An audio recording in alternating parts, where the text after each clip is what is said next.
నేను సిఎస్ రావు. తాజాగా అమెరికా కాంగ్రెస్లో H1B వీసాలు రద్దు చేయాలనేటువంటి బిల్లును ప్రవేశపెట్టారు రిపబ్లికన్ ప్రతినిధి.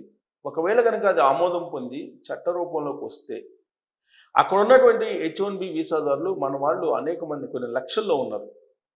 వాళ్ళు తిరిగి మళ్ళా ఇంటి ముఖం పట్టాల్సి వస్తుంది, భారత్ ముఖం పట్టాల్సి వస్తుంది.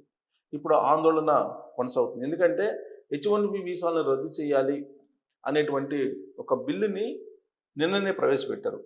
ఎవరు? రిపబ్లికన్ ప్రతినిధి గ్రెగ్ స్టూబ్ ఆయన పేరు. ఆయన అమెరికా ప్రతినిధుల సభలో బిల్లును ప్రవేశపెట్టారు. ఏ చట్టం ప్రకారం అంటే ending exploitative imported labour exemptions, దీన్ని ఎగ్జెల్ అంటారు షార్ట్కట్లో. ఈ యాక్ట్ ప్రకారం, ఎగ్జెల్ యాక్ట్ ప్రకారం ఈ బిల్లుని మీరు పరిగణలోకి తీసుకొని చట్టరూపంలోకి తీసుకురావాలి అని చెప్పి ఆయన డిమాండ్ చేశారు. అమెరికా పౌరుల యొక్క సంక్షేమం కంటే విదేశీ కార్మికుల మేలునే మీరు చూస్తున్నారు.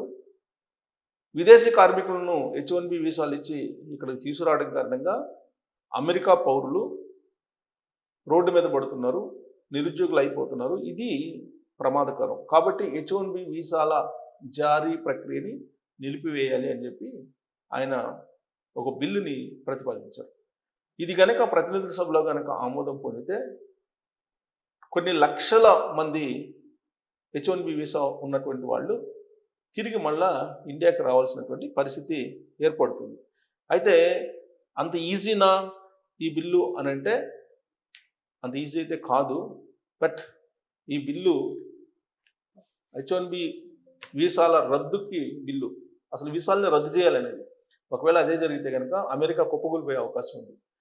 ఎందుకంటే విదేశాల నుంచి అనేక మందిని, మేధావుల్ని, ఆయా రంగాల్లో ఉండేటువంటి నిష్ణాతుల్ని అక్కడ తీసుకొని అక్కడ టెక్నాలజీని ప్రపంచంలో ఏ దేశంలో లేని విధంగా డెవలప్ చేసుకుంది.